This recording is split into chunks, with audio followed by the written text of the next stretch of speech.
네, 윤 선생 ETF 교실 함께 할까요? 윤재홍 선임연구위원 모셨습니다. 안녕하세요. 안녕하세요. 네, 안녕하세요. 자, 오늘도 먼저 주간 이슈부터 좀 짚어보고 넘어갈까 해요. 일단 어떤 주제인지 화면으로 먼저 확인해 보겠습니다. 자, 오늘 준비한 주간 이슈는 그렇죠. 내가 어떻게 하는지도 중요하지만 다른 사람들 어떻게 하고 있는지도 굉장히 중요해요. 다른 사람들은 어떻게 하고 있는지 순매수 동향, 잔고 동향 통해서 확인해 보도록 하겠습니다. 자, 일단 제일 궁금한 거, 지난주에 한국 투자자들은 미국 시장 ETF에서 어떤 것들을 많이 샀는가? 이거부터 좀 볼까요? 저 같은 경우도 이제 매주 주간 단위로도 그렇고 월간 단위로도 그렇고 항상 이제 순매수 동향이라든가 잔고라든가 이런 것들을 좀 네. 체크를 해요. 이제 그렇게 하는 게 첫 번째로는 이제 시장의 관심이 어디로 가고 있는지 좀 파악이 그렇죠. 가능하고요.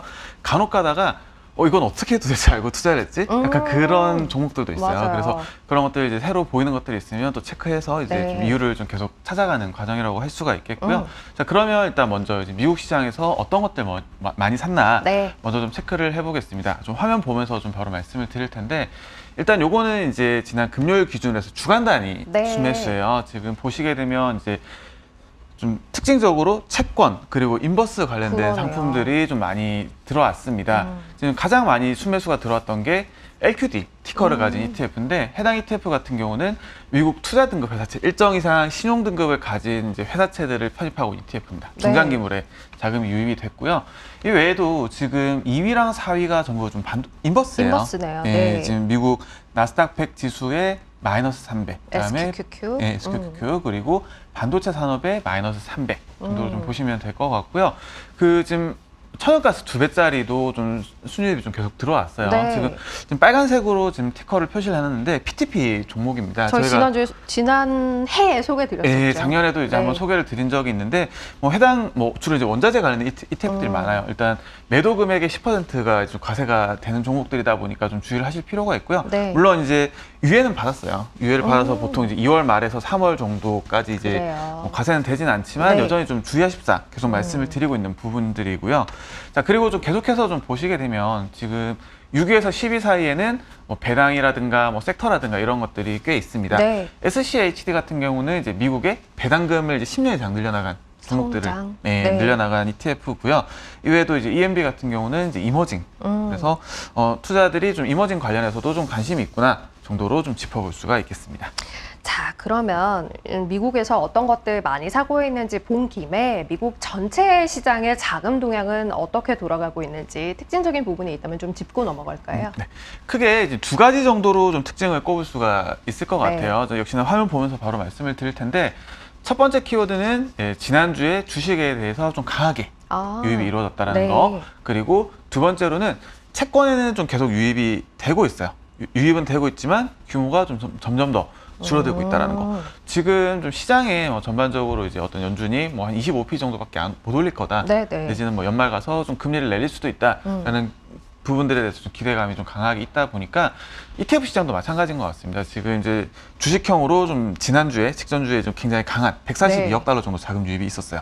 그리고 채권형 같은 경우는 이제 금리 정점 기대감이 좀 굉장히 강하게 나왔었죠. 그러면서 10주 연속으로 좀 자금 유입이 계속해서 네. 좀 이루어지고 있는 상태고 대신에 지금 유입이 점점 줄어들고 있는 걸로 봐서는 어느 정도 이제 반등이 나왔구나라고 좀 시장에서 판단한다라고 해석을 할 수가 있겠습니다. 분위기 자체는 주식형 쪽으로 살짝 또 이동하고 있는 것도 좀 보여진다라고 미국 시장 정리할 수 있을 것 같고요. 한국 시장은 혹시 비슷할까요? 어떨까요? 한국 시장도 좀 채권 측면에서는 좀 비슷한 양상이 좀 나타나요. 역시나 좀 화면 보면서 네. 말씀을 드릴 텐데 일단 첫 번째 키워드는 채권 유입 축소라는 키워드를 좀 꼽았습니다. 네. 한국은 지금 9주 연속으로 자금 유입이 계속되고 있어요. 채권형으로. 그런데 역시나 이제 유입 규모 자체는 좀 굉장히 감소를 하고 있고요.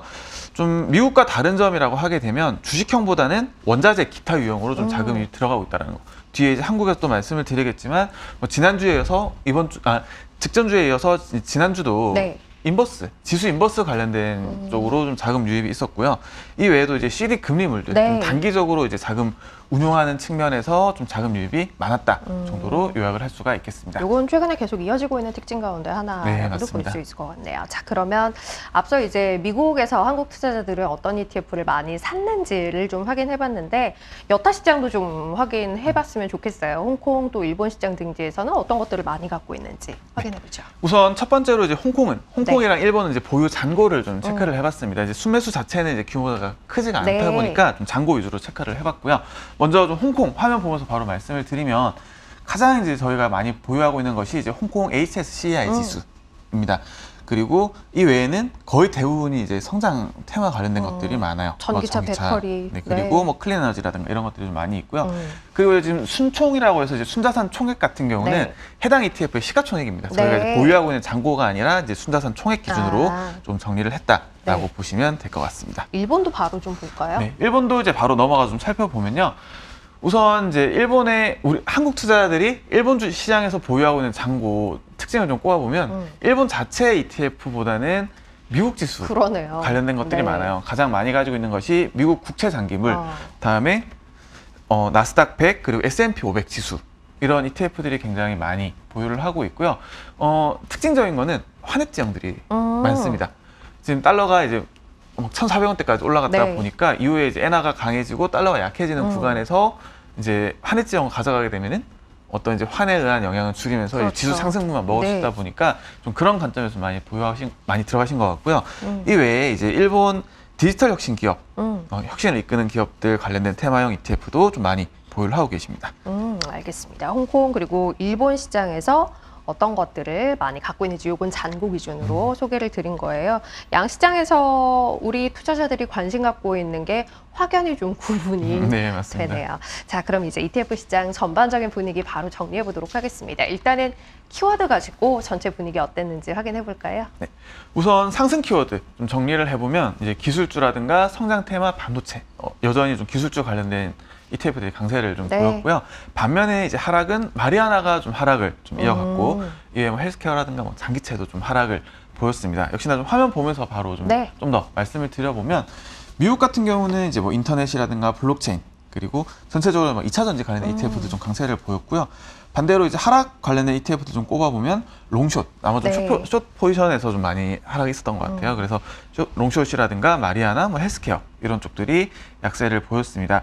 뭐 이 외에도 이제 지난주에 이제 중국 본토 같은 경우는 이제 한 주 내내 휴장이었어요. 네. 그래서 홍콩만 가지고 꼽아보게 되면 뭐 자율주행이라든가 항생테크라든가 뭐 소비라든가 이런 ETF들이 상승을 보였습니다. 자, 그럼 미국 시장 전체 자금 동향도 좀 더 구체적으로 살펴보도록 하겠습니다. 앞서 채권형으로의 유입은 지속되고 있으나 규모는 좀 줄고 있다, 주식형 쪽으로 좀 들어오고 있다라는 이야기를 하셨는데요. 구체적인 규모가 어느 정도인가요? 네, 우선 이제 주간 단위로는 이제 167억 달러 정도 자금 네. 유입이 있었습니다. 직전주에 비해서 좀 유입 규모의 확대를 좀 보였고요. 네. 좀 세부적으로는 이제 해외 유럽 쪽으로, 유럽 지수 쪽으로 26억 달러 정도, 이외에 이제 고배당 관련된 ETF도 17억 정도 네. 자금이 유입을 보였습니다. 자, 그러면 이 안에서 어떤 것들이 위로 아래로 움직임을 보였는지 트렌드를 좀 읽어보도록 하죠. 일단은 상승 키워드 먼저 확인해 볼까요? 네, 우선 전반적으로도 그렇고 뭐 주식형도 그렇고 이 기술 혁신 테마 관련된 ETF들이 좀 네. 상승을 많이 보였습니다. 우선 좀 바로 화면 보면서 좀 말씀을 드려보면요, 상승률 상위에 1위가 이제 가격 결정력을 좀 보유한 기업들, 네, 전략적으로 이제 그런 기업들을 편입한 ETF가 상승률 상위에 좀 올랐고요. 네. 이외에도 뭐 차세대 인터넷 테마라든가 뭐 핀테크 테마라든가 뭐 비트코인 채굴이라든가 이런 ETF들이 좀 강세를 보였습니다. 자, 계속해서 좀 넘어가면요. 주식형. 네, 주식형 내에서는 뭐 팡 플러스 지수 네. 추종한 ETF, 그리고 아무래도 이런 시장이 조금 분위기가 되돌아다 보니까 좀 신규 상장이라든가 이제 혁신 기업, 그러네요. 주수형 주들이 좀 많이 올라왔죠. 그래서 신규 상장이라든가 혹은 뭐 경기 소비재, 반도체 산업 관련된 ETF들 역시도 좀 강세를 보였습니다. 확실히 지난해 조금 힘이 부족했던 것들이 많이 회복되는 1월의 흐름이 아닌가 싶습니다. 지난주에도 그 맥락 안에서 시장이 움직였던 것 같고요. 그러면 반대편에 있는 것들, 하락했던 것들은 어떤 것일까요? 네. 하락 키워드는 이제 마리화나, 다음에 롱숏, 친환경 이런 것들을 좀 꼽을 수가 있을 것 같습니다. 역시나 좀 화면 보면서 바로 말씀을 드려보면요. 일단 그 미국에서 이제 롱숏 전략을 구사한 ETF가 이제 주간 단위로 한 36% 정도 좀 하락을 굉장히 네. 많이 빠졌죠. 이외에도 이 비대의 운임 지수라든가 마리아나 테마 역시도 7%대 하락을 보였습니다. 자, 그럼 이제 한국 시장으로 넘어오겠습니다. 한국 시장 자금 흐름의 특징 먼저 짚고 넘어갈까요? 네, 우선 한국 시장 주간 단위로는 한 1,200억 원 정도 자금 유입이 있었습니다. 물론 자금 유입은 지속이 됐지만 이 전체적인 규모는 다소 좀 줄어든 네. 모습 좀 보실 수가 있겠고요. 세부적으로 좀 살펴보면 이 대형주 인버스에 한 1,600억 정도 자금이 인버스. 네, 유입이 됐고 네. 반대로 이제 한국 대형주에서는 1,900억 정도 좀 자금 유출이 있었습니다. 그래서 약간 좀 역시나 이제 시장 하방에 좀 더 이제 무게를 두고 좀 네. 자금 유출이 있었다라고 볼 수가 있겠고요. 그러네요. 전체적으로 들어오고 있긴 합니다만 그 내용을 봤을 때는 그냥 들어오고 있다라고 이해하기는 좀 어려운 흐름이 아니었나 싶고요. 그럼 이제 오르고 내리는 것들 바로 살펴보겠습니다. 일단 상승 키워드부터 확인하죠. 네, 우선 상승 키워드는 이제 국내도 이제 미국이랑 좀 비슷한 흐름 좀 보였어요. 네. 뭐 2차 전지라든가 뭐 글로벌 플랫폼 기업이라든가 이런 테마형 ETF들이 좀 상승을 보였고요. 좀 화면 보면서 좀 바로 말씀을 드려보면 그 한국 2차 전지 산업 테마 ETF가 9.4% 정도 좀 상승을 보였습니다. 지금 2위 다음에 바로 6위가 나와 있는데 중간에 있는 것들이 다 2차 전지 관련된 네. ETF라고 보시면 될 것 같고요. 이외에도 이제 글로벌 플랫폼 기업 테마 ETF가 한 7%대, 그리고 글로벌 2차 전지, 글로벌 반도체 관련된 ETF들도 역시 각각 7%대 상승을 보였습니다. 그러면 그 반대편에 있는 것들은 어떤 것들일까요? 하락 키워드 바로 보죠. 하락 키워드 바로 넘어가서 보게 되면요. 미국 변동성 좀 계속해서 좀 하락을 좀 보이고 네. 있어요. 미국 변동성 ETF가 8%대 하락, 그다음에 천연가스라든가 팔라듐 관련된 ETF들도 좀 하락을 보였고요. 지금 뭐 인도 같은 경우는 그 특정 기업에 대해서 네. 어떤 공매도 리포트가 나오고 좀 공격을 좀 받고 있는 상황인데, 이거 관련해서 좀 대형주 지수 ETF가 3%대 하락을 보였습니다. 네. 자, 그럼 이제 마무리하면서 지난주 시장은 이러했다 한마디로 좀 정리하고 끝을 낼까요? 네, 지금 좀 한마디로 요약하면 빠른 시장 반등 정도로 좀 요약을 할 수가 있을 것 같아요. 네, 네. 반등이 좀 계속해서 나오고 있고요. 그러다 보니까 이제 좀 시장 참여자분들 중에서는 좀 당혹감을 좀 표현하는 맞아요. 분들 좀 계신 것 같아요. 지금 물가 압력 완화 기대라든가 뭐 테슬라 강세가 좀 시장을 계속해서 이끌었고요. 물론 이제 이번 주 FOMC에서 좀 가만히 보고 있지는 않을 것 같다는 네. 생각도 좀 들긴 합니다만, 여전히 좀 하방 리스크보다는 상방 리스크에 좀 관점을 두고 좀 대응을 하는 게 좋지 않을까라는 부분 말씀드리면서 마무리하겠습니다. 알겠습니다. 오늘 윤 선생 ETF 교실은 여기서 마무리하죠. 윤재용 선임연구위원 함께했습니다. 고맙습니다. 고맙습니다.